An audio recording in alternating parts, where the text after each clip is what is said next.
What's up mga bossing, meron tayong ditong nakalaban Raider Carb na kinalaban din ni McRaider. Kaso nga lang, di daw in-upload yung video kasi natalo daw si McRaider.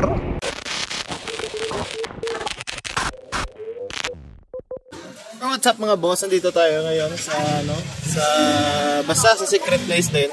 Kasama, sinamahan natin si Boss Ace. Meron siyang ika-friendly ngayon si Boss Ace. Meron siyang ika-friendly gauge na Mio. Ano yung Mio? Mio 59 na big valve mga bossing.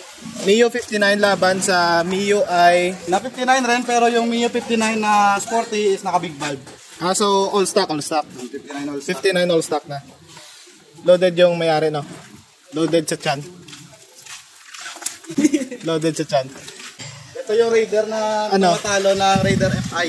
Ito yung Raider na tinalo daw yung mga all-stock na FI dito sa kanila. Ito nga daw pala yung Raider Carb na ka-friendly gauge ni McRaider. Kaso nga lang, di daw in-upload kasi natalo daw si McRaider. Ewan ko na lang ba kung totoo ba yung hocus-pocus na to. Tingin nyo.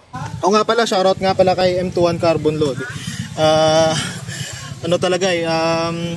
Tinapos talaga to yung natin, yung carbon. Big shoutout sa tropa natin kay M21. Solid yung mga gawa mo, bossing. Yan So kasi gusto ko hindi lang puro speed, gusto ko rin may dating din yung motor natin. So tara, at punta tayo sa daan. Eto nga pala bossing yung Raider Carb na andito na kami sa daan. So nag-friendly gauge kami dito mga bossing kasi gusto ko malaman kung gaano kabilis yung Raider na to.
So ayun lang mga bossing, eto na yung kinalabasan. Kaya nga pala siguro natalo si McRaider.